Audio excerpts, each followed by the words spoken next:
नमस्कार सभी लोगों को। और मैं आज हूँ आपके सामने दिसंबर 2018 में आया हुआ जो पेपर था सीटेट का, उसमें इंग्लिश जो लैंग्वेज है, जिन लोगों ने इंग्लिश लैंग्वेज अपनी सेकंड लैंग्वेज के रूप में चूज़ की थी, वो ऑप्शन छूटा हुआ था। तो आज वो लेकर मैं आपके सामने आया हूँ, क्योंकि हम इसकी चाइल्ड साइकोलॉजी कर चुके हैं, इसकी एनवायरमेंटल स्टडी कर चुके हैं, इसका हम हिंदी लैंग्वेज कर चुके हैं और आज हम करेंगे इसकी इंग्लिश लैंग्वेज। हिंदी लैंग्वेज जिन्होंने फर्स्ट चुनी थी, इससे पहले वाली वीडियो में बता चुका हूँ मैं। जिन लोगों ने लैंग्वेज सेकंड लैंग्वेज जो चुनी है इंग्लिश, उनके लिए आज का वीडियो है। यानी जिन लोगों को इंग्लिश लैंग्वेज का वीडियो देखना है उनके लिए भी बहुत बेनिफिशियल है। तो इसमें बताया क्या गया है, इसमें आपको सीटेट में इंग्लिश लैंग्वेज कितने नंबर की आती है, इंग्लिश पेडागोजी कितने नंबर की आती है, वो 30 मार्क्स इसमें दिए गए हैं। जिनमें से मैंने पहले भी कहा था 15 मार्क्स के पैसेज, चाहे वो प्रोज का पैसेज हो या पोइट्री के पार्ट हो, स्टैंजाज हो, प्रोज का पैसेज या पोइट्री के स्टैंजाज ये पूछे जाएंगे। और 15 मार्क्स के आपके वो क्वेश्चन पूछे जाएंगे जो इंग्लिश पेडागोजी से रिलेटेड है। उन्हीं को लेके आज हम बात करने वाले हैं। अब क्योंकि दोनों पैसेज हैं तो मैं पैसेज के बारे में ज़्यादा बात ना करते हुए आपको ये बता दूंगा, आप जब पैसेज को पूरा पढ़ेंगे आपको आंसर कैसे देना है, आपको पैसेज सॉल्व कैसे करना है, ये मैं अपने इससे पहले 2016 का जो पेपर था सीटेट का, उसमें आपको बता चुका हूँ। फिर भी मैं एक बार बोल दूँ, क्योंकि ये पैसेज 121 to 129, इसमें ऑप्शन देखिए। सबसे पहले डायरेक्शन देखिए इसके, read the passage given below and answer the question that follow. Question number 121 to 129, यानी 121 से 129 तक के जो क्वेश्चन हैं वो इस पैसेज से पूछे गए हैं। तो मैं सलाह आपको ये देना चाहूँगा, यह पहले बोल चुका हूँ, अगर आपको कोई पैसेज सॉल्व करना है तो उस पैसेज को आप पार्ट्स में तोड़ लीजिए। पार्ट्स में तोड़ने के बाद एक एक पार्ट्स के अकॉर्डिंग क्वेश्चन को सर्च कीजिए और आंसर टिक करते जाइए, पहला तरीका। दूसरा तरीका, आप पहले क्वेश्चन को पढ़िए, देन पैसेज पे जाइए और फिर पैसेज के क्वेश्चन में जो क्वेश्चन आपसे पूछा गया है वो जहाँ आपको पैसेज मिल जाए उसे टिक करके आगे बढ़ जाइए। इन दोनों वे में से इफ़ेक्टिव वे है कि आप पैसेज को पार्ट्स में तोड़ें और फिर क्वेश्चन टू आंसर पे जाएं या पैसेज टू क्वेश्चन पे आएँ। दोनों वे में आप इजीली कर सकते हैं। और मैंने आपको ये भी बताया था किस पार्ट से कितने क्वेश्चन आने के चांस रहते हैं। ज़रूरी नहीं कि पहला क्वेश्चन मुझसे जो पूछा गया है वो पैसेज के पहले वाले पार्ट में हो, ये भी ज़रूरी नहीं कि जो लास्ट में पूछा गया है वो लास्ट वाले पार्ट से हो। मैक्सिमम ऐसा पाया गया है कि पहले दो क्वेश्चन पहले वाले पार्ट से ना होकर बीच वाले पार्ट से होते हैं, जो मिड पार्ट बोलेंगे पैसेज का। लास्ट में कई क्वेश्चन ऐसे होते हैं जो अपर वाले पार्ट से होते हैं। ओवरऑल रीडिंग का जो मेन टास्क है, आपको पढ़ते हुए पैसेज समझना होगा, वही यहाँ पर मैं आपको बताने का प्रयास कर रहा हूँ। तो ध्यान देंगे आप लोग। इस पैसेज के अंदर ओवरऑल क्या बताया गया है मैं आपको बता रहा हूँ। इस पैसेज में बताया गया है कि इंसान का जन्म कैसे हुआ, हम लोग कैसे इवॉल्व हुए, हम लोग कैसे पृथ्वी पे आए, फिर धीरे धीरे हम लोगों ने क्या करना सीखा, हम लोगों ने अपनी आवश्यकताओं के लिए चीज़ों को इन्वेंट करना सीखा, हम लोगों को तमाम ऐसे उतार चढ़ाव लाइफ में आए, लेकिन हम आगे बढ़ते चले गए और हम इंटरनल अपने आप को बोल्ड करते हुए धीमे धीमे हर उस टास्क को पूरा करते चले गए जिसको हमें पूरा करना चाहिए था। तो जो राइटर हैं वो मैसेज देना चाह रहे हैं कि आप लोगों को घबराना नहीं है, आप लोगों को डरना नहीं है, आप लोगों को अपने टास्क पूरे करने के लिए आगे बढ़ते जाना है। आपको अपनी आवश्यकताओं के लिए गुलामी एक्सेप्ट नहीं करनी है। आपको जो करना है वो ऐसा करना है कि इतिहास में आपको याद किया जाए। ये सारी चीज़ें इस पैसेज में एक्सप्लेन की गई हैं। क्योंकि ये पैसेज बड़ा है, मैं पार्ट्स में बता दूंगा, आप तोड़ के आप पैसेज पढ़िएगा। उसके अकॉर्डिंग अगर आपको आंसर जो मैं दे रहा हूँ वो ना लगे तो आप मुझसे बात कर सकते हैं या आप मुझे कमेंट करके पूछ सकते हैं। मैं आपको केवल ये बताना चाह रहा हूँ how to solve a passage. तो पहला क्वेश्चन क्या है, which one of the following, 121 पे आते हैं, पैसेज को छोड़ते हैं, जहाँ डायरेक्टली आंसर मिल जाएगा मैं आपको पैसेज में इंडिकेट कर दूंगा। विच one of the following is not, focus कीजिएगा, यहाँ बात की गई है नहीं, इनमें से क्या नहीं है। Which one of the following is not the whole truth according to the passage, क्या नहीं है, क्या नहीं है सच, किसके अकॉर्डिंग, इस पैसेज के अकॉर्डिंग। ये चार बातों में से क्या सच नहीं है। पहला, man has a desire for beauty and grace, पहला ऑप्शन। दूसरा, necessity is the mother of invention. देखिए पैसेज में क्लियर दिया गया है, अगर मैं आपको दिखाऊं, ये necessity is the mother of invention, ये इसमें बताया गया है। मैक्सिम, जब नीड होती है तो हम उसका आविष्कार करते हैं। Man desire to cut down his needs and wants, इंसान को अपनी इच्छाओं को और आवश्यकताओं को कम करना चाहिए, है ना। Man learns to be happy with what he has, इंसान के पास जो है उसे उसमें खुश रहने के लिए ट्राई करना चाहिए। और पहला है man has a desire to, इंसान की इच्छा होती है, इंसान रखता है ब्यूटी के लिए या ग्रेस के लिए जाना। इन 4 बातों में से एक ऐसी है जो इस पैसेज पे परफेक्ट नहीं बैठती, बताई गई है पर होल ट्रुथ नहीं है। तो मैं आपको बता दूं, ये तीनों बातें मैंने आपको वर्बली बोला, इन तीनों बातों से आप ये समझोगे कि पैसेज में ये आपको ज़रूर बताया गया कि आपको कार्य कैसे करने हैं, आपको ज़्यादा डिज़ायर्स नहीं करनी है, आपको जो भगवान ने या जो आप अपने कर्म से कमा चुके हो उसमें आपको मेहनत करनी है। फर्स्ट वन, आपको नहीं जाना है ब्यूटी और ग्रेस के लिए, आपको ज़्यादा भाग दौड़ नहीं करनी है। इट मीन्स कौन सा सच नहीं है होल ट्रुथ, तो ये वाला होल ट्रुथ नहीं है। तो अगर मैं कहूँ तो आंसर होगा हमारा फर्स्ट, क्योंकि ये वाला होल ट्रुथ नहीं है। इस पैसेज से हमें इतना आइडिया तो हो गया, ये 3 बातें होल ट्रुथ हैं। इट मीन्स ये 3 बातें अच्छी हैं, ये 3 बातें इस पैसेज में डिफाइन की गई हैं। We'll go to the next one, अगले पे जाएंगे। What does the maxim mentioned in the passage teach us, maxim word का मतलब क्या है, इसमें मैक्सिम वर्ड का मतलब क्या है वो समझने का प्रयास करेंगे। To be worldly in the strict sense of term, to be slave of our needs and wants, to endeavor constantly to create new passions and desire, to be active in life and something to help mankind। समझिए मेरी बात। To be worldly in the strict sense of the term, ये बिल्कुल नहीं है, पढ़ेंगे समझ में आएगा। टू बी स्लेव, गुलाम तो नहीं है, क्योंकि ऊपर अब बोला है उन्होंने आपको पैसेज में ऊपर वाले ऑप्शन में बताया था कि इंसान को अपनी नीड के लिए ज़्यादा भागदौड़ करनी, तो गुलाम तो नहीं है। अब बचे 2, मैक्सिम वर्ड का मीन समझिए। To endeavour constantly to create new passion and desire, अभी या to be active in life and do something to help mankind, बिल्कुल ठीक है, ये हो सकता है और ये भी पैसेज के थ्रू हो सकता है। लेकिन अगर आप पैसेज में जाओगे तो मैक्सिम वर्ड को उन्होंने इसलिए यूज़ किया है कि इंसान को, जो लोग हैं उनको अपने अंदर की ऊर्जा लगातार अपने जोश को बढ़ाना है और नए पैशन और डिज़ायर को जनरेट करना है, भागदौड़ इसके लिए करनी है। तो third one is the right answer, क्योंकि पैसेज में ये आपको क्लियर दिखाई देगा कि आपके एंडेवर, आपके पैशन, आपकी डिज़ायर के लिए वो फोकस होने के लिए बोल रहे हैं। आप पढ़ेंगे, जस्टिफाई कर पाएंगे। तो आंसर होना चाहिए मैक्सिम, यहाँ पर यूज़ किया गया है। जो मैक्सिम टर्मिनोलॉजी है वो यूज़ की गई है for to endeavour constantly to create new passion and desires.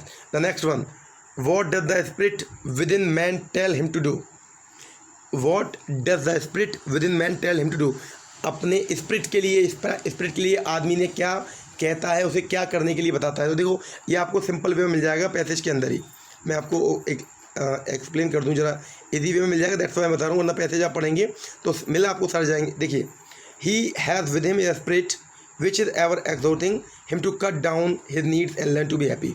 तो इसमें सिंपल से वे में हम जाएंगे, अपनी इच्छाओं को मारने के लिए कहता है, अपनी आवश्यकताओं को मारने के लिए कहता है और बोलता है खुश रहने के लिए। तो देखो कौन सा आंसर होना चाहिए, to be a mixture of varied motive, no, to evaluate the situation intently, no, to cut down the desire and passion, that is the right answer, जो हमें सीधा सीधा पैसेज से मिल गया। मैंने क्या बोला, आप पैसेज को समझोगे तो कुछ क्वेश्चन आपको हुबहू मिल जाएंगे, कुछ क्वेश्चन में आपको पैसेज का सेंस समझना पड़ेगा। तो we'll go to the third one. Okay, इच्छाओं को मारने की बात हो रही है।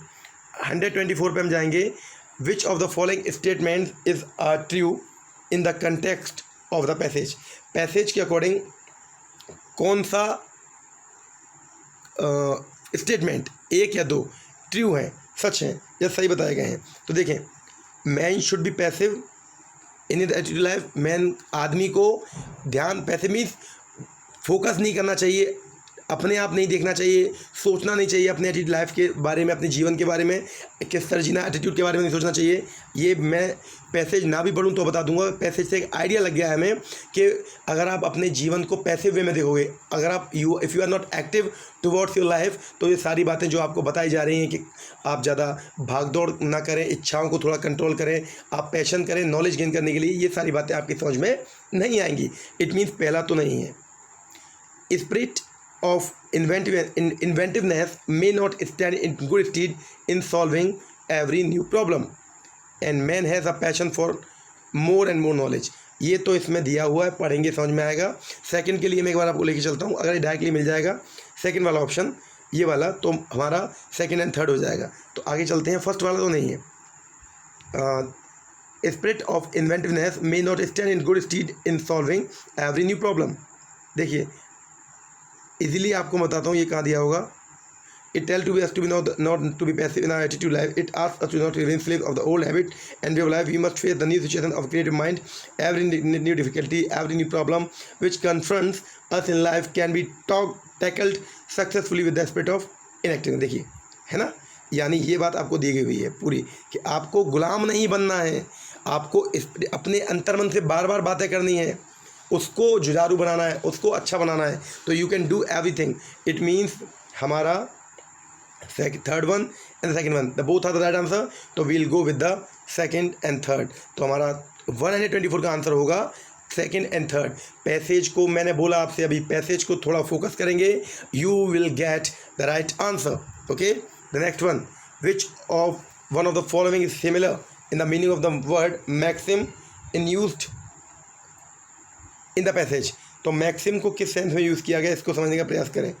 मैक्सिम समझेंगे ज़रा।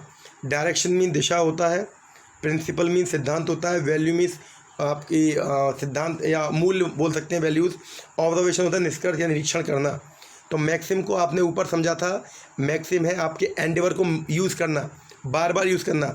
तो एंडेवर को यूज़ करना, अपनी ऊर्जाओं को एक नए डायरेक्शन में लगाना, ये दिशा नहीं हो सकती, ये आपकी लाइफ के प्रिंसिपल्स हो सकते हैं। तो इट मीन्स मैक्सिम का जो सिमिलर मीनिंग है, इट कुड बी या इट विल बी प्रिंसिपल, क्योंकि इन तीनों का वो सेंस नहीं आ रहा जो मैक्सिम का पैसेज में आ रहा है। प्रिंसिपल सिद्धांत होना चाहिए आपका ये जीवन का। आप समझिए ऊपर वाले ऑप्शन में आया मैक्सिम का, जहाँ मैं आपको बता दूँ 123 वाला क्वेश्चन था, जहाँ आपको मैक्सिम का सेंस बताया। Sorry, where the question, it was 122। तो 122 वाला क्वेश्चन जो था उसमें मैक्सिम का अर्थ बताया है कि आपको अपने एंडेवर को आपको ऊर्जा यूज़ करनी है डायरेक्शन में, आपको ज़्यादा के लिए नहीं जाना है। इट मीन ये आपकी लाइफ की क्या होनी चाहिए, प्रिंसिपल। तो principle is the right word, the similar word to the maxim. Okay, 126 की बात करते हैं, 126 वाले क्वेश्चन की। क्वेश्चन को फोकस कीजिएगा। विच one of the following is not बोला है। पैसेज में से क्या एक ऐसी चीज़ है जो इंसान का कैरेक्टरिस्टिक्स नहीं है, इस पैसेज के अकॉर्डिंग फोकस कीजिएगा। Man has many needs and motive है भैया, इसके अकॉर्डिंग 3 होंगे, एक नहीं होगा। Man creates many need for himself, बिल्कुल है। Man seeks to satisfy his needs, ढूंढता है, बिल्कुल ठीक है। Man desire to have more and more comfort money, ये इसमें बिल्कुल नहीं बोला गया है। इन्होंने बोला है, ये 3 बातें बोली हैं, आप पढ़ेंगे समझ में आएगा, लेकिन ये बिल्कुल नहीं बोला कि इंसान डिज़ायर करता है ज़्यादा पैसा, ज़्यादा कंफर्ट होने के लिए, ज़्यादा आराम मिले, ज़्यादा पैसा मिले। ये उसने डिज़ायर पैसेज बिल्कुल इसके बारे में नहीं कहता है। तो फोर्थ वन बिल्कुल रिलेवेंट नहीं है, हमारा फोर्थ ऑप्शन बिल्कुल रिलेवेंट नहीं है हमारे पैसेज से, ठीक है। तो इस पैसेज का फोर्थ वाला, इस वाले क्वेश्चन का फोर्थ जो ऑप्शन है, it is the right answer and it is not a characteristic of man as per of the passage. Okay, 127 पे चलते हैं। अभी 29 तक हमारा पैसेज ही चलेगा। 127 ये भी समझिएगा, आप फोकस किया करें। नॉट का मीन्स एक नहीं है, बाकी हैं। Which of the one of the following statement is not true as per the passage. Passage के अकॉर्डिंग कौन सा स्टेटमेंट ट्रू नहीं है, समझने का प्रयास करेंगे, ठीक है। Spirit of inventiveness will stand in a good state, बिल्कुल ठीक है, ये आपने पढ़ा भी पहले ऑप्शन में। Man is the subject of various want, बिल्कुल ठीक है। Man creates new needs because they are sometime good और beautiful. Man inner spirit tells him to be on the look out for newer end. देखिए ये 3 बातें मैंने आपको अभी भी एक्सप्लेन की हैं, ये तीनों बार बार पैसेज में आ रही हैं, लेकिन ये चीज़ जो आई कि आप जो नई क्रिएट्स न्यू नीड्स, आप नई नई आवश्यकताओं की पूर्ति करते हो, नई चीज़ों के लिए जाते हो, क्योंकि वो अच्छी और सुंदर होती हैं। अच्छी और सुंदर की कहीं बात नहीं की, आपको नीड होती है, आपको आवश्यकता होती है, आपको कुछ नया करना होता है, आपको थोड़ा अच्छा करना होता है। That's why it does not mean कि ब्यूटीफुल है या अच्छी है इसलिए आप जा रहे हो। तो इट मीन्स कौन सा सच नहीं है, पैसेज के अकॉर्डिंग थर्ड वन ठीक नहीं है। तो we'll go to the third one. Okay, एक 127 का तीसरा होना चाहिए। 128 पे चलते हैं, पैसेज ही चल रहा है अभी, पैसेज ही चल रहा है, थोड़ा विचार करेंगे। अब आते हैं हम समझने का प्रयास करेंगे। अब हम आते हैं 128 पे। 128 का मतलब choose the word which is opposite पूछा है। सीक, सीक मीन्स सर्च करना, खोजना, किसी चीज़ को ढूंढना। इसका अपोजिट पूछा है, ठीक है। तो इसका अपोजिट देखेंगे हम। 4 वर्ड दिए हैं हमारे पास। डेप्लोर्स, पहला वर्ड है हमारा डेप्लो। अगर डेप्लो की बात करें, आगे बढ़ते हैं, अवॉइड। थर्ड वर्ड है हमारे पास वैनिश, अप्रोच। तो इसमें एक का अपोजिट मीनिंग है, समझिएगा, अपोजिट इनमें से एक का। तो सीक का मीन समझिए, इनमें से एक का अपोज मीनिंग अगर आप थोड़ा फोकस करेंगे आपको समझ में आएगा। सीक मीन्स सर्च करना। अगर डेप्लोर माने मालूम है तो डेप्लोर मतलब होता है किसी चीज़ पे रोना या कष्ट में आना, मतलब होता है ना, रो रहे हैं, विलाप कर रहे हैं, दैट इज़ डेप्लोर। अवॉइड, नकार देना किसी चीज़ को। वैनिश, गायब कर देना। अप्रोच, पहुंचना है, पहुंच पाना उसे। तो आप समझिए, सीक मीन्स सर्च करना, खोजना। आप किसे खोज पाएंगे? जो आपके सामने अवेलेबल है। अगर उसे वैनिश कर दिया जाए, अवेलेबल ही ना रहे आपके सामने, तो you are not able to seek anything. तो सीक का परफेक्ट अपोजिट मीनिंग है वैनिश, ठीक। एक पाउडर भी आता है, डिटर्जेंट पाउडर आता है वैनिश, आप अगर देखेंगे तो वो भी गायब करने के लिए, दाग गायब करने के लिए यूज़ किया जाता है। इट मीन्स आपको ये समझ में आ जाना चाहिए। अपने आसपास आप देखेंगे तो कई एग्जांपल्स आपको ऐसे मिल जाएंगे जहां आपको वैनिश का सही मीन समझ में आएगा। तो आई होप आपको ये समझ में आ गया होगा। सीक, सर्च करना, खोजना, ढूंढना, पाना, और वैनिश मीन्स गायब कर देना, गायब हो जाना, ओके। तो बिल्कुल अपोजिट है वैनिश। The last one 129। 129 पे अगर आप जाओगे, थोड़ा फोकस करेंगे। Which one of the following is similar? Exhorting. Exhorting means क्या है, उसको थोड़ा फोकस करके समझेंगे। आपको चारों का मतलब आना चाहिए। चारों को अगर आप फोकस करोगे तो आप समझोगे। अर्गिंग, आग्रह करना, सपोर्टिंग, सहायता देना, डिमांडिंग, मांग करना या मांगना, और क्लेरिफाइंग बोलते हैं किसी चीज़ का स्पष्टीकरण देना, सफाई देना। तो एग्जोटिंग का अगर आप समझेंगे, इसका परफेक्ट सेंस जो है, it is relates to. Exalt का अगर आप सेंस जानते होंगे तो it is relates to promote करने के लिए। प्रमोट करना है ना। तो प्रमोट करना मतलब सफाई देना नहीं होगा, डिमांड करना नहीं होगा, सपोर्टिंग, सहायता करना भी नहीं होगा। अर्गिंग जो वर्ड है, urging is the right answer for 129। अब आप कहोगे ये अगर हमारे सामने आ गए हम कैसे कर पाएंगे? तो इसके लिए आपको वोकैब अच्छी करनी है। वोकैब अच्छी कैसे होगी? ये सारे वर्ड्स आपके सामने जो आ रहे हैं, इनको आपको भूलना नहीं है। आपको मैंने चारों का हिंदी मीन दिया है, चाहे वो सिमिलर पूछ रहे हैं, चाहे वो अपोजिट पूछ रहे हैं, चाहे वो सेंटेंस में कुछ अलग सेंस पूछ रहे हैं। मैं आपको चारों का हिंदी सेंस इसलिए दे रहा हूँ ताकि आप लोगों को आगे कभी ये वर्ड दिखाई दे तो आप इन्हें इजीली जस्टिफाई कर पाएँ, ओके। आगे बढ़ते हैं 129 के बाद। अब हम बढ़ते हैं 130 पे। अच्छा, 132, 135 एक और पैसेज आ गया हमारे सामने। इसमें भी आपको थोड़ा ध्यान देना है। 132, 135, ठीक है। अब इसके बारे में बता दूं, इस पैसेज में क्या बताया गया है मैं आपको बताऊं। इस पैसेज में एक फाइबर के बारे में बताया गया है। एक फाइबर के बारे में बताया गया है जिसका नाम केवलर दिया गया है। ये माइक्रोलस फाइबर है। इसको बहुत जगह यूज़ किया जाता है ना। इसको टायर में यूज़ किया जाता है, इसको रैकेट्स बनाने में यूज़ किया जाता है, इसको मतलब मीन आप बहुत सी ऐसी जगह पर इसे आप जैकेट्स के रूप में, जितने भी पुलिस ऑफिसर्स होते हैं वो जैकेट्स पहनते हैं, उसके रूप में यूज़ करते हैं। क्यों यूज़ करते हैं, कहाँ यूज़ किया जाता है, क्या रीज़न है, ये सब इसके अंदर बताया गया। इसका आविष्कार किसने किया, कैसे इसका आविष्कार हुआ, क्या ज़रूरत पड़ी इसका आविष्कार करने की, क्यों इसे खोजा गया, ओके। तो इसलिए, और मैं पहला पैसेज आपको बता दूं, पहला पैसेज का पार्ट शायद आपको ये पैसेज समझ में आ जाए। किसके बारे में? एक फाइबर, एक फैब्रिक के बारे में, ठीक है। तो मैं बोल रहा हूँ, इसमें क्वेश्चन 5 पूछे गए हैं, तो ऐसे करके 10, 5, 15 क्वेश्चन हो जाएंगे। Did you know that there is a fibre that is as flexible, as light weight as nylon, yet 5 times stronger than steel. समझ में आ रहा होगा आपके? नायलॉन जैसा हल्का है लेकिन स्टील से 5 गुना ज़्यादा स्ट्रॉन्ग है। Did you know that this fabric is resistant to temperature higher than 500 degree Fahrenheit. 500 degree Fahrenheit का टेम्परेचर झेल जाता है। Good. Did you know that a women invented this fibre. क्या आपको मालूम है इस वुमेन ने इस फाइबर को खोजा था? And this miraculous fabric is called Kevlar. इसे केवलर कहते हैं। And it is use to make everything from body armour to musical instrument. और इसको आप body armour means the body की रक्षा करने के लिए जैकेट्स होती हैं उनके लिए, जिन्हें आप कभी जब दुश्मन के सामने जाते हैं तो आप बुलेट प्रूफ जैकेट, जिसे हम बुलेट प्रूफ जैकेट बोलते हैं, उसको उसमें, और म्यूजिकल इंस्ट्रूमेंट सितार वगैरह के जो तार होते हैं वो सब बनाने में इसका यूज़ करते हैं। तो क्या समझे, इसी के बारे में बताया गया कि क्यों ये सर्च हुआ, क्यों खोजा गया, किसने खोजा, ऐसी सारी बातें इस पैसेज में की गई हैं। तो विदाउट डिले मैं आपको ऑप्शन पे ले चलता हूँ, क्वेश्चन आंसर पे ले चलता हूँ, और फिर हम इसके बारे में बात करेंगे। Sorry, 130 the question, which one of the following is not a product that has been made with Kevlar. यानी 3 बनाए जाते हैं, एक ऐसा है जो बनाया नहीं जाता। इनमें से समझिए मेरी बात, 3 बनाए जाते हैं। टेनिस रैकेट बनाए जाते हैं, बॉडी आर्मर ये तो मैं आपको 2 बार बोल चुका हूँ, ये बोल चुका हूँ। अब बचा brake pad and bungee jumping cords. अब ध्यान रखिए, बंजी जंपिंग कॉर्ड जो ऊपर से कूदते हैं, उल्टा फेंक देते हैं जब पहाड़ियों से, तो वो कॉर्ड जो जिससे वो बांधा रखता है बॉडी को, वो cord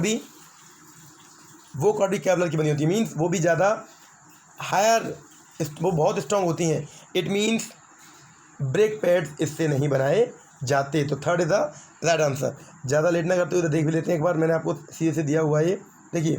Kevlar used in sporting equipment like bike tyre, बो स्ट्रिंग एंड टेनिस रैकेट। बो स्ट्रिंग मीन्स लटकने वाले धागे जिनसे बांध के आदमी को लटकाया जाता है, गॉट इट। और बंजी जंपिंग में उसे बांधा जाता है। बो स्ट्रिंग को ही इन्होंने यहाँ बंजी जंपिंग कॉर्ड्स बोला गया है। तो टेनिस रैकेट क्लियर दिया हुआ है, बॉडी आर्मर क्लियर दिया हुआ है, ब्रेक पैड्स इससे बनाए नहीं जाते। तो हमारा आंसर होना चाहिए the third one, brake pads. Okay, इसी वे में समझ जाएंगे। 131, for which one of the following characteristic is Kevlar known. किसके लिए केवलर जाना जाता है, किसके लिए। हीट रेजिस्टेंट 500 से ऊपर होता है, स्ट्रेंथ बहुत ज़्यादा होती है, ड्यूरेबिलिटी चलता भी लंबा है। तो it means all the above. Durability मान लो आपको ना भी मालूम हो, 2 बातें तो आपको मालूम चल गई थी ना। ड्यूरेबिलिटी आपको नहीं मालूम, लेकिन 2 बातें आपको मालूम है। क्या क्या मालूम था, क्लियर आया था, ये अभी बताया। हीट रेजिस्टेंट पहले आ चुका है, स्ट्रेंथ बहुत ज़्यादा तभी तो बंजी जंपिंग में यूज़ किया जाता है। ड्यूरेबिलिटी अपने आप लगा लो, जब लंबा चलता है तभी तो स्ट्रॉन्ग है, तभी लंबा चलता है, दूर तक जाता है, चलता जाता है। That's why all the above is the right answer. 31 का चौथा होगा। थोड़ा फोकस करेंगे, पैसेज में सब मिलेगा। 132 की बात करेंगे तो विच one of the following cause the search of for a fabric like Kevlar. क्यों खोज की गई केवलर की, इसे खोजने का रीज़न क्या था। तो a desire to protect police officer, क्या ये था। The need to replace asbestos जो पहले यूज़ किया जाता था उसको उठाना था।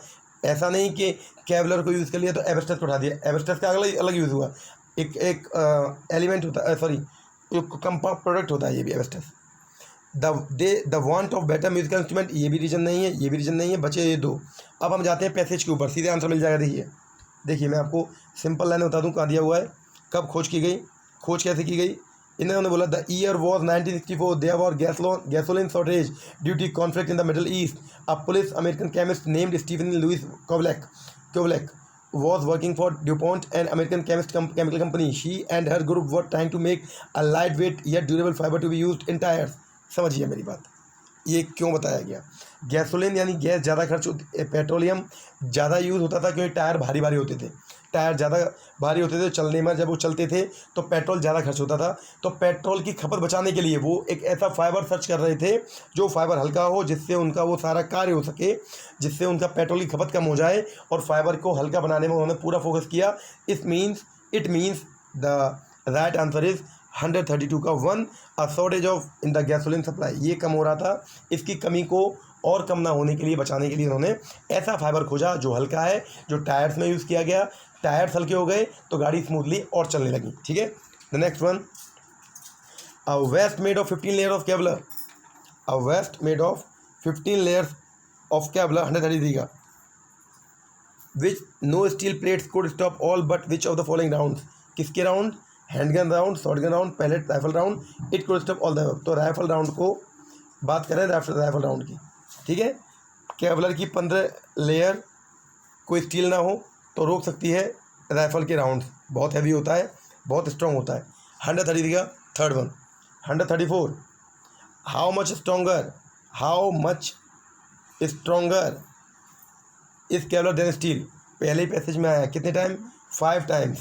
आपने अच्छी तरह पढ़ा हो तो 5 टाइम्स एज स्ट्रॉन्ग, बिना कहीं जाए आंसर मिल जाएगा। 5 टाइम्स एज स्ट्रॉन्ग, 5 गुना ज़्यादा मजबूत है स्टील से, Kevlar. Okay, and the last one 135, what product was Kwolek trying to improve when she invented Kevlar. Kevlar खोजते वक्त ऐसा क्या खोज दिया उन्होंने जिसको इम्प्रूव किया और केवलर बन गया। तो आप जब पढ़ेंगे पैसे निकल के आएगा, जब वो केवलर की खोज कर रहे थे तो एक मिल्की प्रोडक्ट बना था, मिल्क लाइक प्रोडक्ट। इस मिल्क लाइक प्रोडक्ट को उन्होंने और चेंज किया तो आगे चल के केवलर की या केवलर उन्हें मिल गया। समझ में आ गया? यानी 135 का आंसर होना मिल्क है, और ये आपको इजीली समझ में आना चाहिए। अब हमारे दोनों पैसेज पूरे हो चुके हैं। पैसेज को आपको पढ़कर नॉलेज भी मिली होगी और अच्छी बातें समझ में भी आई होंगी। Now we'll go to the 136, the study of meaning in a language is known as. किसी भी भाषा का अध्ययन करना, भाषा के बारे में जानकारी लेना, उस अध्ययन को क्या बोलते हैं? Syntax, semantics, morphology, linguistics. देखिए मैं आपको बताऊं, सिंटैक्स होता है ग्रामेटिकल रूल्स के बारे में जानकारी लेना, उसका इससे कोई मतलब नहीं है। मॉर्फोलॉजी होता है प्लांट्स के इंटरनल एंड स्ट्रक्चर के बारे में जानकारी लेना, इसका इससे कोई मतलब नहीं है। लिंग्विस्टिक केवल भाषा के बारे में जानकारी लेना, लेकिन भाषा के अध्ययन करना है पूरा। भाषा का इंटरनल स्ट्रक्चर क्या है, भाषा कैसे स्टार्ट हुई है, किसी भी पर्टिकुलर भाषा को अगर आप इस स्पेसिफिक वे में सर्च कर रहे हो तो दैट इज़ सिमेंटिक्स। समझिएगा। लिंग्विस्टिक क्यों नहीं है बता दिया मैंने आपको। लिंग्विस्टिक का मतलब है ये है लैंग्वेज की साइंटिफिक स्टडी, जिसमें आप अर्थ जानते हो, लैंग्वेज का कंटेक्ट जानते हो, बस कंटेक्ट और अर्थ ये फॉर्म जानते हो। और जो आपकी सेमेटिक्स है जिसको मैं आंसर दे रहा हूँ, उसमें आपको ये आप जान सकते हो कि कोई भी भाषा जो है वो उसके वर्ड्स, फ्रेज, साइन, सिंबल्स ये सब क्या है, ये सब सेमेटिक्स में आता है। तो भाषा का अध्ययन सेमेटिक्स। ओके, तो we'll go to the second one, the next one. The teacher tells a story about animals. Children make animal noises every time they hear the name of animal. It is, ठीक है, समझ में आ गया होगा। Story सुनाई animals के बारे में, बच्चे जब जब एनिमल पढ़ा था तो साउंड निकालना शुरू करते एनिमल की तरह। इसमें क्या है आपका? Total physical response, communicative language teaching, grammar translation, reading approach. Grammar translation और रीडिंग अप्रोच इसमें काउंट नहीं करेंगे क्योंकि बच्चे बार बार साउंड निकाल रहे हैं। तो कम्युनिकेटिव लैंग्वेज टीचिंग, कम्युनिकेशन तो चल रहा है इसमें, लेकिन उसके ऊपर टोटल फिजिकल रेस्पॉन्स, यानी this chapter depends on total physical response. क्योंकि टीचर डांट नहीं रही है। अगर पहली बार बच्चों ने ऊ या बिल्ली का या कैट का या जो भी साउंड निकाले होते डांट दिया होता तो शायद नेक्स्ट टाइम नहीं निकालते। इट मीन्स टीचर का टारगेट क्या है, वो बच्चों को इन्वॉल्व करके टीचिंग कर रही हैं। It means total physical response is the right answer 131 का। Any of a wide variety of exercises, activities, any of the wide variety of exercises, activities or devices used in the language classroom for realizing lesson objective is known as। आप जिस मैं simple इसकी हिंदी बोलूँगा आपको answer आ जाएगा। आप जो exercise use करते हो, जो डिवाइस यूज़ करते हो, जो लैंग्वेज यूज़ करते हो क्लासरूम में, जो उद्देश्य लेके आप पढ़ाने जाते हो, वो सब किस में काउंट किए जाएंगे? 138। वो सब किस में काउंट किए जाने चाहिए? 138। समझिएगा मेरी बात। क्या वो मेथड है, क्या वो टेक्निक है, क्या वो आपका सिलेबस है, या वो आपका अप्रोच है? तो समझिए मेरी बात, मेथड, टेक्निक, सिलेबस ये तीनों अप्रोच में काउंट हो जाते हैं। ठीक है, तो क्लासरूम में जितनी आप एक्टिविटीज़ करा रहे हैं, एक्सरसाइज पढ़ा रहे हैं, जो भी आप करा रहे हैं वो आपका चाहे मेथड हो, टेक्निक्स हो, सिलेबस हो, ये सब डायरेक्टली कम्स या इन्वॉल्व इनटू द अप्रोच। 138 का अप्रोच थोड़ा फोकस करेंगे समझ में आएगा। 139, a test which is administered at the end of a language course for remedial teaching। आपको remedial teaching क्या होती है आपको मालूम होना चाहिए। remedial teaching का मीन क्या है ये आपको आइडिया होना चाहिए।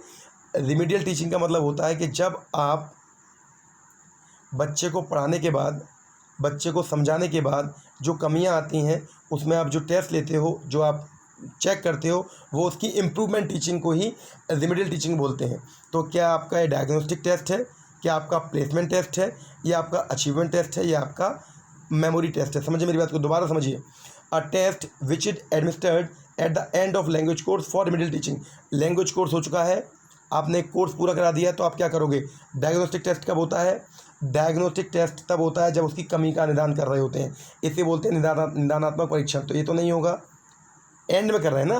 प्लेसमेंट टेस्ट प्लेसमेंट टेस्ट होता है वो प्लेसमेंट टेस्ट आप तब करते हैं जब बच्चे को आप किसी एक कार्य के बाद कहीं एक रेफरेंस दे रहे होते हैं किसी काम को कराने का, तो यानी प्लेसमेंट बोल सकते हैं ना, आप उसे स्थापित करना चाहते हैं as a monitor, as a head boy, head girl, then आप उसकी जो परीक्षा करें that is placement test, memory test और अचीवमेंट टेस्ट। तो किसी भी भाषा को पढ़ाने के बाद आप जो बच्चे का टेस्ट लेंगे या किसी भी टास्क को पढ़ाने के बाद किसी भी कार्य को कराने के बाद आप जो टेस्ट लेंगे, it is known as achievement test. तो right answer is achievement test. 139 का होना चाहिए तीसरा आंसर।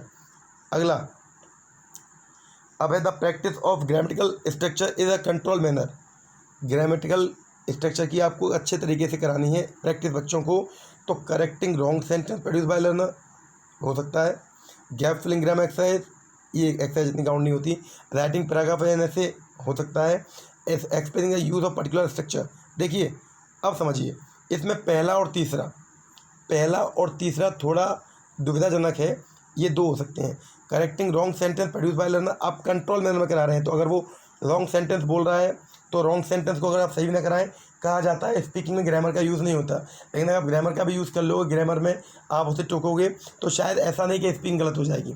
स्पीकिंग भाषा है, भाषा में बच्चे को आप नई भाषा दे रहे हो, उसमें आप शुरुआत में उसे टोक दोगे तो वो वैसे ही सीखेगा जैसा सिखाना चाह रहे हो, तो ग्रामर का यूज़ ये भी ठीक है। और राइटिंग द पैराग्राफ एन ऐसे, इसमें भी आप ग्रामर का यूज़ चेक कर सकते हो उसे कंट्रोल मैनर में। तो मैं जाऊँगा फर्स्ट के साथ, first one will be the right answer. बाकी जो आपको लगे आप इसके बारे में मुझसे बात कर सकते हैं। ओके, 141 की बात करूं, in the backyard the dog bark and hold at the cat is an example of. मत सोचो ज़्यादा, मत सोचिए, दो तरह के सेंटेंस आपके सामने, simple, complex, compound.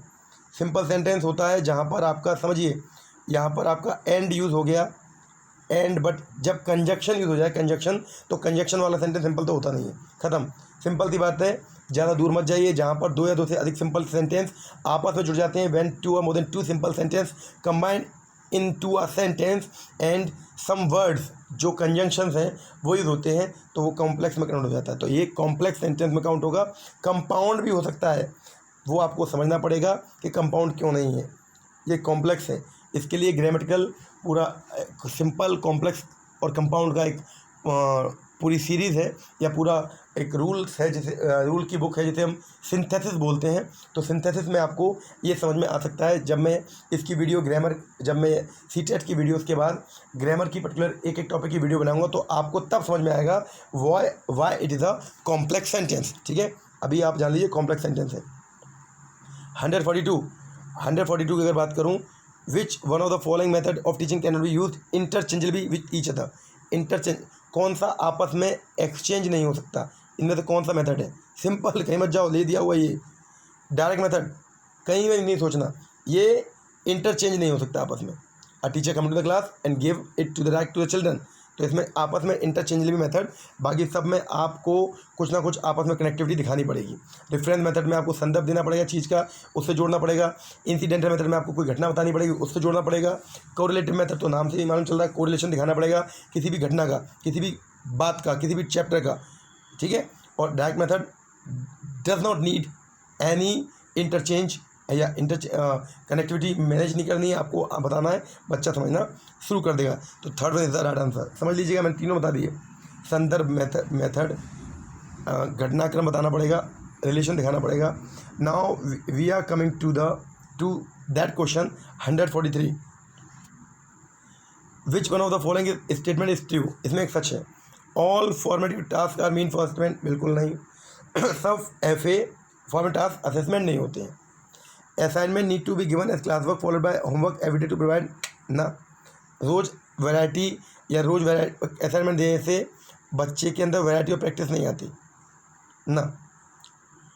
Formative assessment to be effective must be conducted only after teaching lesson, पहला। While all formative task are mean for improve teaching learning, some are used for, हाँ ये। अब देखें, जब सारे फॉर्मेटिव टास्क इम्प्रूवमेंट दे रहे हों teaching और लर्निंग में, तो उनमें कुछ असेसमेंट की तरह यूज़ कर सकते हैं, कुछ को आप आकलन में तय कर सकते हैं। सारी चीज़ें पर अगर आप आकलन तय करोगे टीचिंग लर्निंग में, सारी चीज़ों को आप एज अ असेसमेंट देखोगे तो ये स्टेटमेंट कहीं भी सच नहीं है।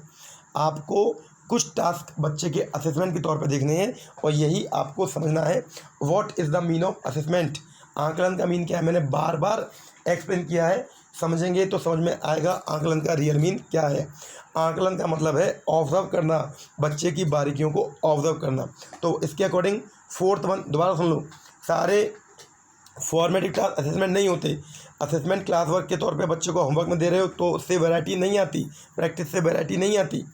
Formative assessment to be effective must be conducted, केवल टीचिंग के बाद एफ ए दो, लेसन के बाद एफ ए लो ना। आप बच्चों को बाहर घुमाने लगे उसके बाद भी you can conduct F A, तो ऐसा नहीं है कि पाठ के बाद ही एफ ए लो। It mean fourth is the right answer. मैं क्यों बता रहा हूँ सारे ऑप्शन आपको समझ में आए, that's why. 144 mother tongue influence can be effectively minimised in the classroom, बच्चे के ऊपर मातृभाषा का ज़्यादा प्रभाव है, उसे कैसे मिनिमाइज कर सकते हैं, ठीक है। Using the mother tongue more often ना, giving example for mother tongue from the mother tongue, mother tongue से एग्जाम्पल लोगे तो मिनिमाइज कैसे हो पाएगा, मिनिमाइज करना है ना, थोड़ा छुड़वाना नहीं है, मिनिमाइज करना है, क्योंकि जो टारगेट लैंग्वेज है वो पूरी नहीं हो पा रही है। तो टारगेट लैंग्वेज को पूरा करने के लिए मदर टंग को थोड़ा कम करना पड़ेगा, मिनिमाइज्ड।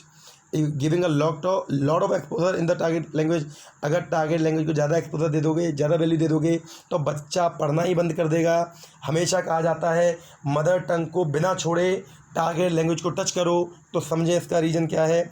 आपको क्या करना है, आपको करना है giving input from the target language in a simple grade, थोड़े थोड़े तरीके से बच्चे को मालूम भी ना चले और वो सीखता चला जाए। मैंने एग्जांपल भी दिया था, आप एक हिंदी भाषी क्लास में इंग्लिश सिखाना चाह रहे हो, पेन को उठाओ, कलम बच्चा जानता है या बच्चा डॉट बोलता है, हिंदी में उसे गांव की भाषा में डॉट बोल देते हैं, कच्ची पेंसिल को रूल बोल देते हैं, जो गांव की भाषा है। आप उसको पेंसिल बोलें, आप उसे रूल ना बोलें, आप उसे पेन को कलम को PEN पेन बोलें, तो आपने क्या किया, आपने सिंपल ऑर्डिनरी वे यूज़ किया और थोड़ा उसमें ग्रेडिंग मैंने यूज़ कर लिया, और बच्चे को आप धीमे धीमे उसकी मदर टंग को आपने कम भी नहीं किया, मिनिमाइज ऑटोमेटिकली हो गई वो, क्योंकि आपने जो टारगेट लैंग्वेज है उसको उसकी मदर टंग से अटैच कर दिया। ओके, 144 145 की बात करेंगे। समझ में आ गया। फोर्थ आंसर ये होगा, giving input from the target language in a simple graded manner. 145 which one of the following sentence is a result of error erasing out of translation from our language to other. इसमें समझिए, which one of the following sentence is a result of error arising out of translation from our language to other, एक भाषा से दूसरी भाषा में।